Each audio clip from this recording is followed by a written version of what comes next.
I'm Ron Willet. Welcome to Whiskey and Wireless.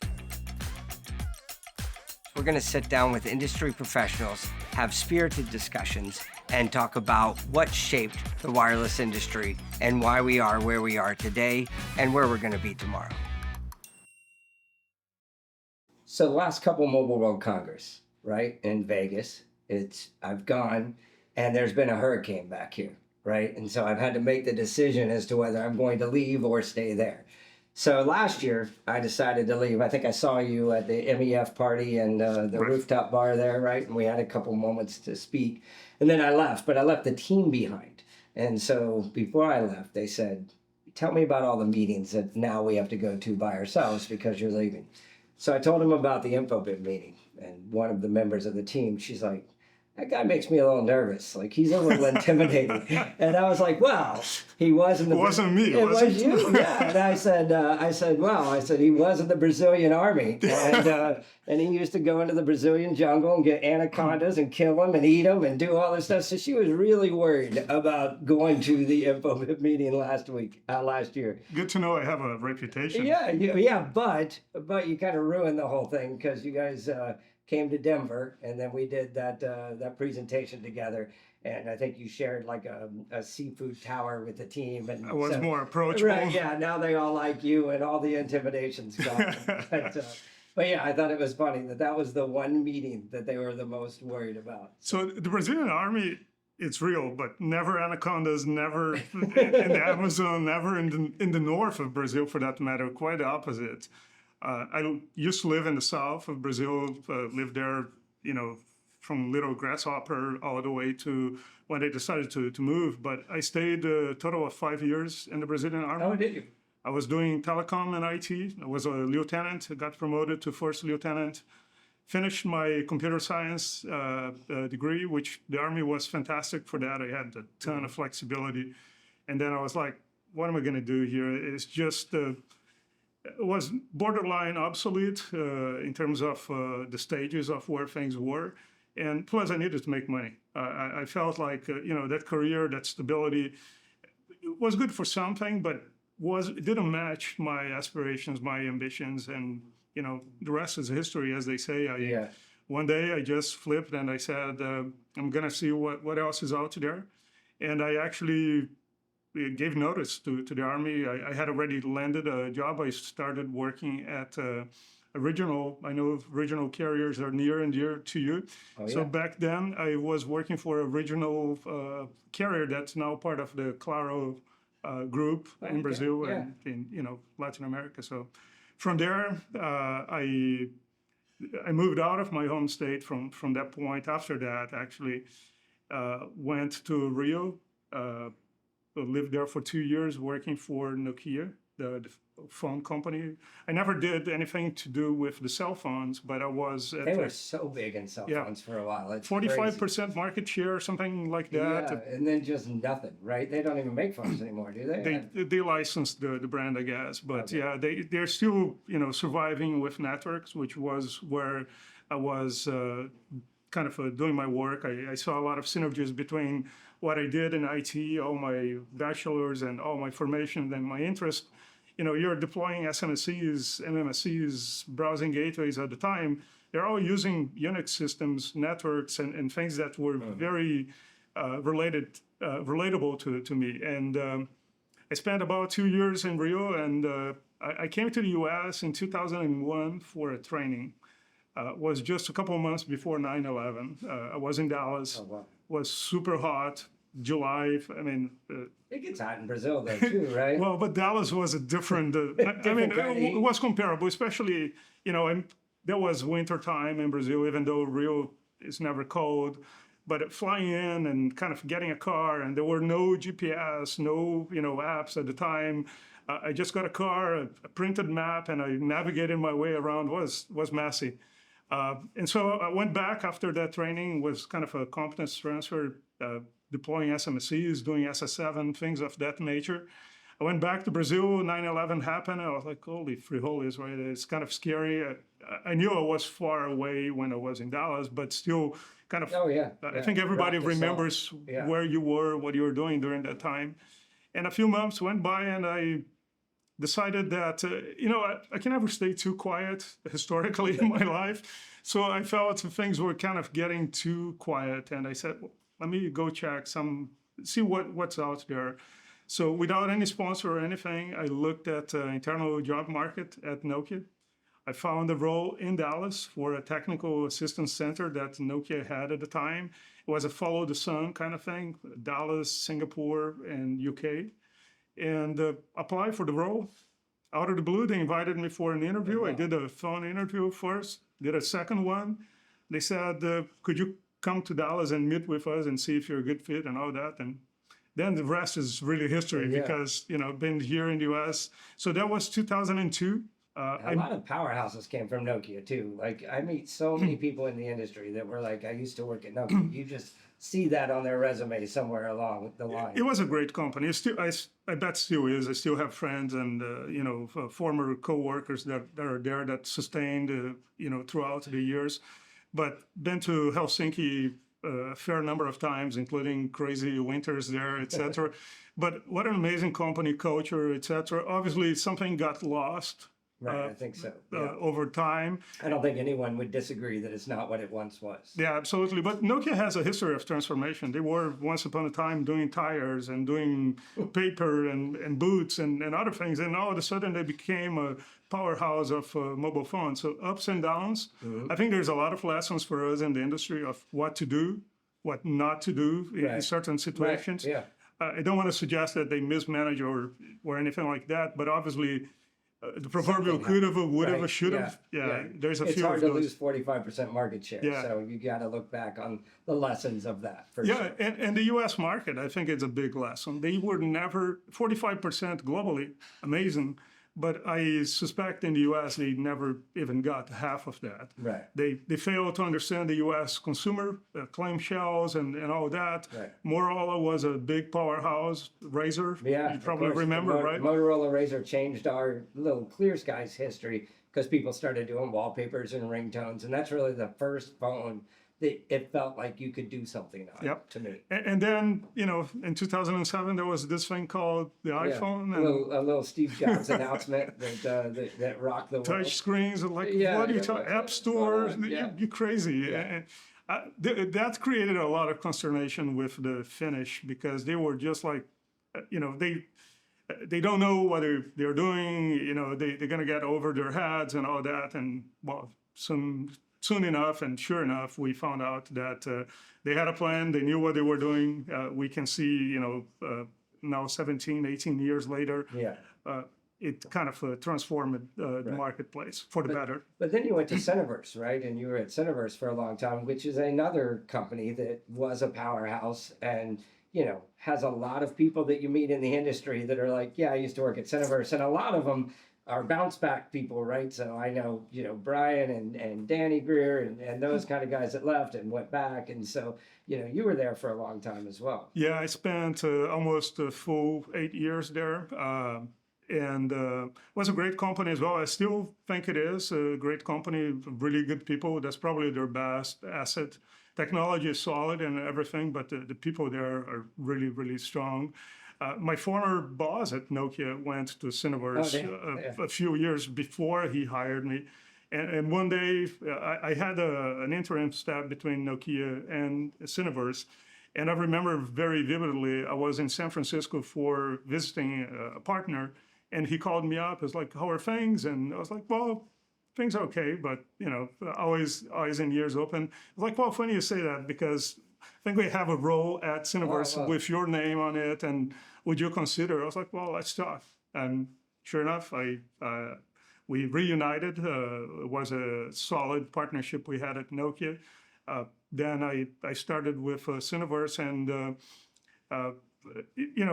they have a strong portfolio on the roaming side. First and foremost, I guess that always kept the lights on and paid for the bills. But I think the company understood they had to transform themselves. So part of the reason you see a lot of these people in events and different conversations is the fact that Cineverse got into, maybe not a full-blown CPaaS, but they got in some version of enterprise messaging. Started with the acquisition of the VeriSign messaging assets, which preceded me joining the company. But Because a lot of people worked at VeriSign too, for sure. But it was a great fit for me as well, I guess, coming from kind of knowing how the sausage is made and being able to apply that on a day-to-day basis. I learned a lot about rumming, things that I not necessarily appreciated before. And they're not as useful for my day-to-day work today, but it still is good knowledge, it's good information. And like I said, made a lot of good friends and strong relationships. A lot of these people are now in all parts of the industry, working at Icon Active, at Twilio, at, you name it, everywhere. Or Infobip. And then you fast forward to now, and you're with the fine folks of Croatia.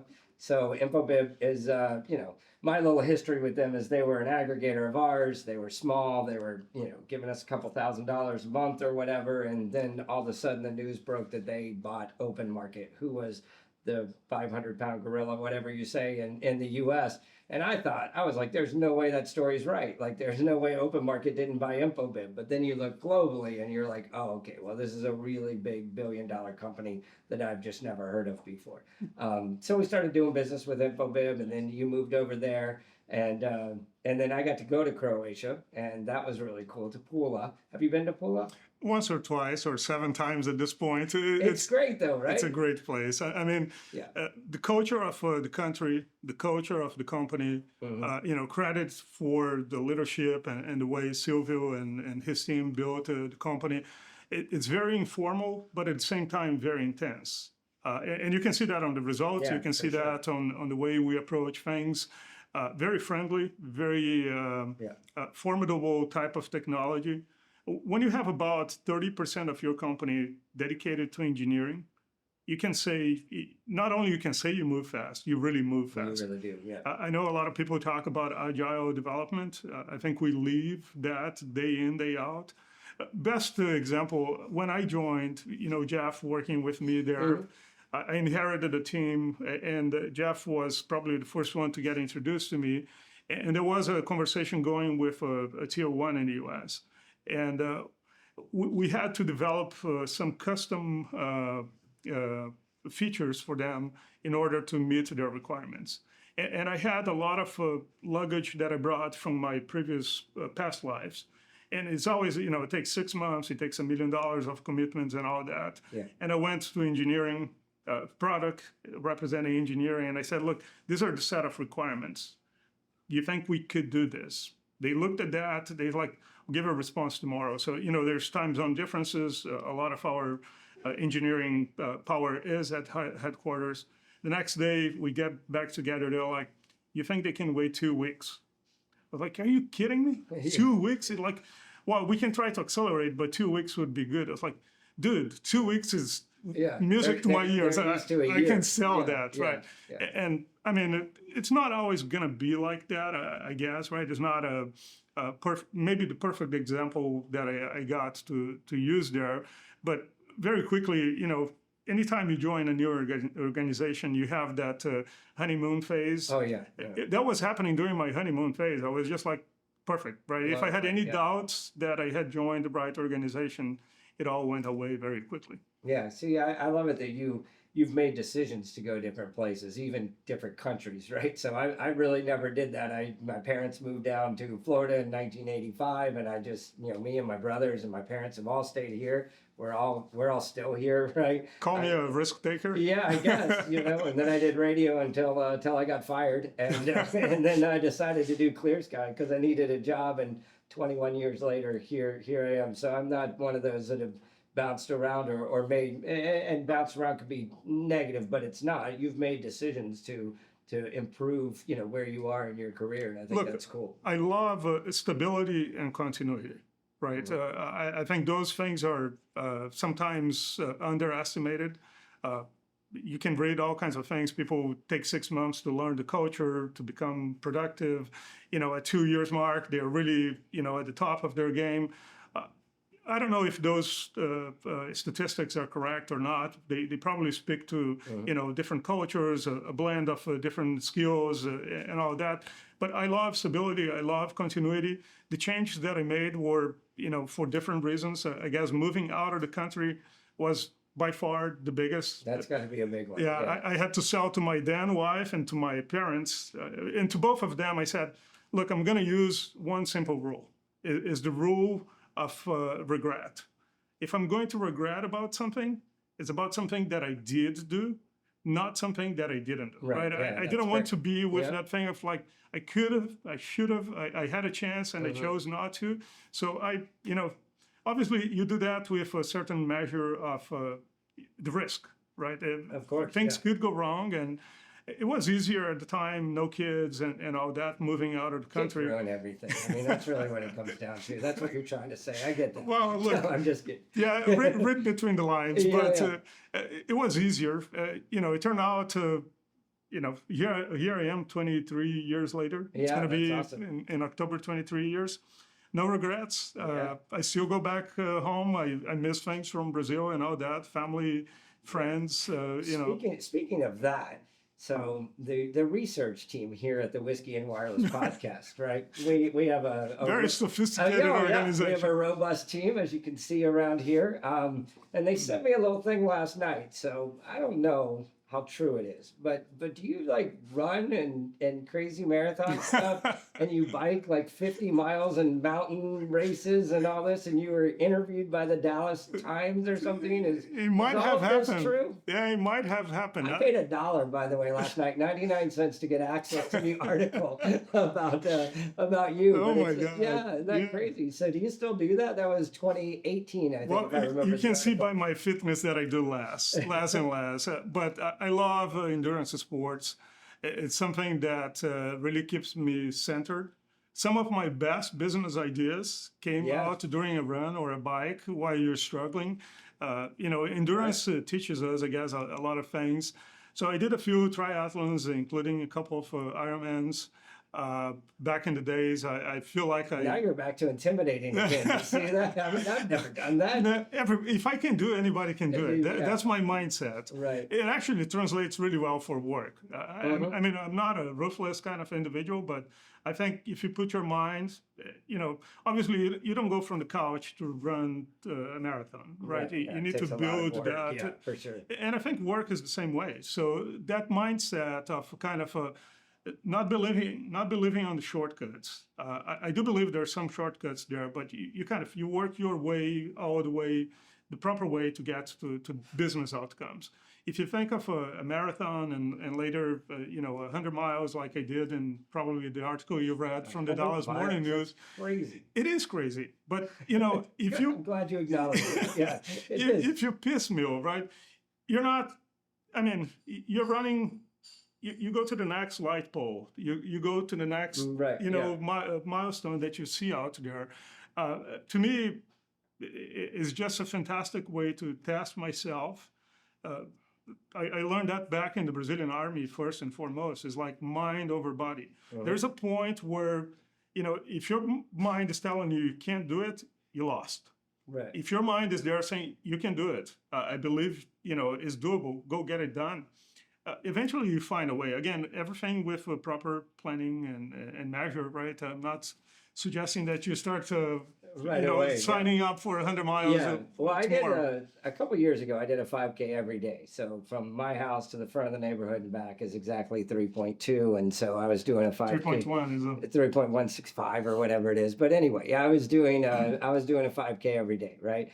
And now I look back and I think, I don't even know how I did that. The time, it's not only the fact that I've gained weight and it's hard to do that, but also it's time. It's, as the kids get older, and then we're working from home now. So we get more kind of intertwined into the fabric of the kids. And so, there was this pendulum. I always think of the pendulum for work. The pendulum back in the day was really big into work, and work-life balance wasn't the best for me. And then COVID came and the kids came, and that pendulum kind of swung back, right, to the kids and the family and all of that.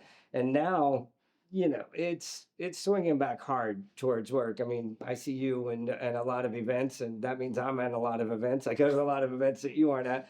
And, at some point you have to go, yeah, this meeting's important, but can I do it virtually or can I not? Because you just don't want to miss so much of that family time being on the road. Yeah, 100%. I think life is very demanding, both on the personal, family, as well as professionally. The example you just mentioned, now us meeting at events, it means we're putting the time in, right? We know, I think you get to a point in your life, again, both personally speaking as well as professionally, you know what you want. And more importantly, I think you know what you don't want, right? So those things, prioritizing that. I do still have aspirations. I actually have some folks in Croatia that I have sort of agreed to go back and do a half Ironman later this year in Croatia. Really? But I'm behind on my training. I'm behind. And this isn't helping. I mean, this could be nutrition. Right? Yeah, right. It's carbs. So, Yeah. But ultimately, I feel like I don't have anything to prove to anyone or myself at this point. Right? I'll do these things because they're fun. They challenged me. I think it's a good example for the kids as well. Even though some could debate that you take your kids, like when you do 100 miles, it is a family affair. It took me almost 30 hours.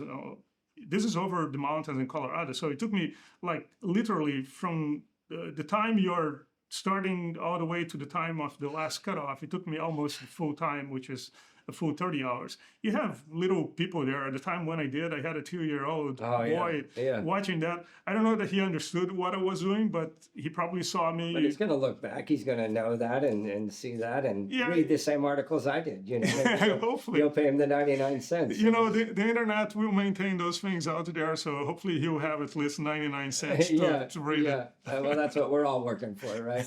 Yeah. No, that's really cool. And about Croatia. So when I went there, Elvino, who I mean, he took care of me and my wife, and we went to dinner and we did a bunch of great stuff and just got immersed into the culture for a couple of days, and then went to dinner. And we're the small guy, and then Silvio comes out and he eats dinner with us. Like, it was crazy. He's the CEO of a $1 billion company, and he's coming to hang out. So it was super cool. That speaks volumes of I think the way I perceive them to be, right? They're very humble. They're very down to earth. Yeah, and very tall. And very tall too. But it speaks to what I said earlier of being very informal and being very intense and being very purposeful. I do recall the first time I saw Silvio wearing a polo shirt, right? And you're there in Croatia, especially. His house is just behind the headquarters, right? So you can keep that informality, but he will put a suit when it's necessary. He will. I mean, his brain is something special, and I guess the way he wanted the culture of the company to be matches what the country is as well. And I've tried to kind of take that a little bit to Clear Sky, right? So I forget what it was, and I'll probably mess it up a little bit, but he had an olive tree planted at the corporate headquarters for every office that he has that has over 100 employees or something, and the brick on front of the corporate headquarters is from his dad's hometown, maybe or something. So everything he does, like you said, is very purposeful, and I'm trying to emulate that at Clear Sky and making sure that the decisions that I make are purposeful and that we're doing things for a reason, and not just business things, right? But also, the other things, the cultural things, and just trying to do it with a purpose. So I think I've learned a lot from it, just from one dinner. So. If you believe that the good guys win, that kind of stuff really carries over, right? Because, I mean, not to become super philosophical, but I think you inspire other people, right? Another lesson from the Brazilian army is like the troops will mirror the commander. Right. So if you have somebody that is trying to do the right things, others will follow. It really has a cascade, powerful impact. So I'm glad you're doing that. Yeah, for sure. I did 4 years in the Army, by the way. And, nice. I was a cavalry scout, and I went to Korea on the DMZ and hung out there and all that. Wow. But big deal, big shot. Oh, well, they didn't get invaded the whole time I was in the Army, so you're welcome. But I just knew it wasn't Thanks for me. For your service. Yeah, well, you too. But I just knew it wasn't for me. Like, I enjoyed it. I made the most of my time there, but I knew early on. Were you operating the radio there, so that carried over to the radio? There was no nothing. I got out of the Army, and I liked sports. And so I went to the Clear Channel cluster here and wanted to get on sports radio. And all the sports radio was filled up. So they said there's this one guy that needs help and he does a bikini contest in downtown Orlando and he can't host it and judge it. So he needs you to judge it and we'll give you $150 a night and a free bar tab. So that's what I did. That worked out, yeah, huh? and that guy was Larry the Cable Guy, and that started our relationship. And I stayed in radio, like I said, for 9 or 10 years. So Very cool. it was a cool run watching his rise. We watched a couple other people, of course, all the bands from here, rose up. Matchbox 20, if you know who they are. Oh, yeah. That guy would sleep in our studio and all this stuff. He was A little homeless twisted dude. way to get from that to A2P messaging. Yeah. all the things. And then all of a sudden, you from clear channel to clear sky. So I guess that's the only thing that works. There's But a lowest common right, denominator. hey, but it worked, and here we are 21 years later. So about work, A to P messaging. So you are one of, 8 to 10 aggregators that we have direct connectivity with. The biggest one. The biggest one for sure. Just want to go on record. Yeah, you just want to make sure you do that. Yes.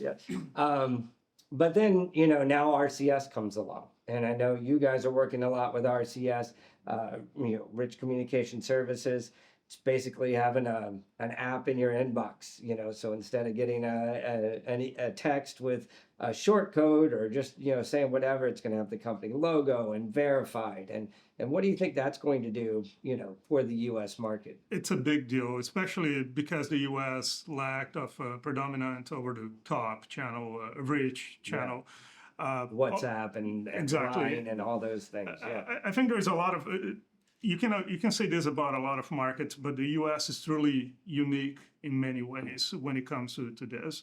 The fact that we have more adoption of iPhones than Androids, it kind of contrasts with the rest of the world, where it's basically the opposite.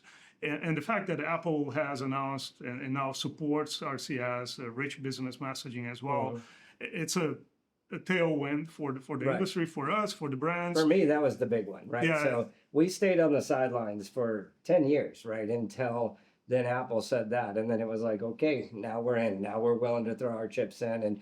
And we're doing things in the background that we can't talk about now. But yeah, I'm looking for forward. Another podcast. Yeah, that'll be for another podcast. But just waiting on some things to get done. But I do think it's going to hit the U.S. market hard. Yeah, it's transformative. I think we are going to see a lot of this kind of becoming table stakes over the months that come.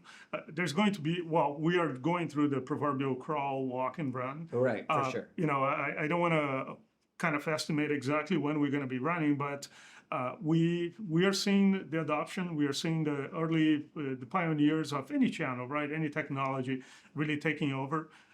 It is more than cool and sexy. It's really something that has, this app experience when you don't need to download an app. Right. You look, we have like 5 or more generations now in the workforce, including, boomers that are getting out, etc. So my mom can do that, right? Our older folks, younger folks, obviously are super familiar with technology. If you remove friction, anytime friction is removed or fragmentation is removed, it is bound to be a success story. The fragmentation was removed by the announcement of Apple. Right. The friction is getting removed by the fact that you don't have to download an app. And then we're building more trust, more verification.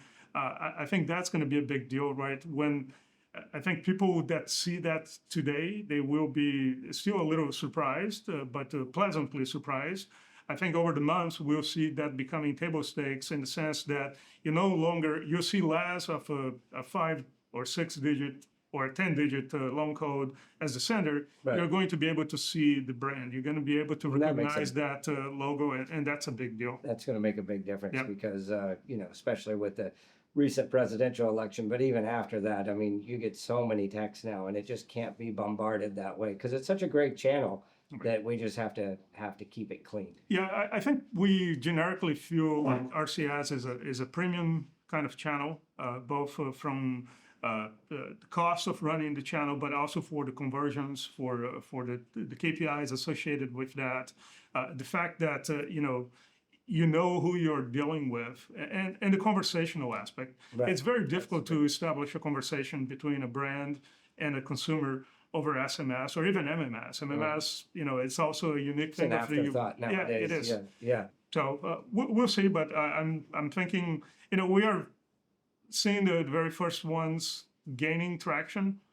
Others, as you start seeing, if there's a pharmacy, drugstore doing it, competitors will catch up quickly. They have right? to, right? Airline doing it, the other airlines will have to And do you guys it. are seeing it in other places, Oh, right? big it's time. just we being the U.S. in this case is a fast follower of kind of the rest of the world. That's the nice thing of being a global company. You can also leverage a lot of the things we have been doing in other markets with the likes of WhatsApp and other OTTs. So it's not exactly a like for like, but a lot of it is portable. The technology that enables it from the underpinnings of that is very similar. You obviously have a reliance on Google to be the last mile delivery and to do the relationships with the carriers. So there is still this benefit, I consider a major benefit in the US and also to Canada, that RCS is a carrier service. Right. It is without a doubt enabled by Google on the back end, but the carriers own that. So the vetting, the verification, the compliance, all the aspects that in the last 20 years, we all worked super hard to make A2P a trusted channel, Right. One that you and us and others can monetize. And there's obviously results. You can look at the Black Friday, Cyber Monday. I think it's succeeded. I mean, at Clear Sky, we have we're breaking months every record. We're breaking records every month. You're welcome. With you and with others, and so it's great to see. But our thing is now, what is the future, and what do we do to keep that revenue, not only with us, but more importantly with the carriers, right? Because they can go to an OTT like a WhatsApp or a Line. Like even now, my friends in the Caribbean, if I want to talk to them, we WhatsApp, right? When my son lived in Taiwan, we lined. I don't know what it's another OTT. Yeah, we lined all the time. So I think RCS coming in is going to catch up the U.S. to a lot of that, and in a big way. It's going to be exciting. Yeah, we're starting to see the volumes creep up. I don't know that I make a bold prediction that Black Friday and Cyber Monday this year will be super big, but by then I expect we'll have more ubiquity. You have the last carrier launching hopefully very soon here, talking about weeks. And 2026 and beyond, we should see everybody off to the races. Yeah, not only top Fortune 500, but then Fortune 1000, and then SMBs and the rest of them falling in later in 26. They don't have an option. I really think, and the nice thing is, it's not going to, in my opinion, I don't think it's going to cannibalize the existing channels. The same way that I don't think it's going to cannibalize like an app strategy or a web strategy. These things are all complementary. It's going to all bring it all together and make it a and unified new use cases. I think the conversational aspect is what is going to be the biggest item for RCS. Again, this doesn't happen during the crawl and the walk, but as we get into the run phase of this, we should all see a lot of that. Well, we're looking forward to joining you in the run phase, sir. Thank you for running up to Orlando and doing this, and I appreciate it. Thanks for the whiskey. It's bourbon technically, but every bourbon and wireless wasn't as cool. So every bourbon can be a whiskey. Okay, but not every whiskey can be a bourbon. Those are words to live by. Cheers. Right, see you. Thank you.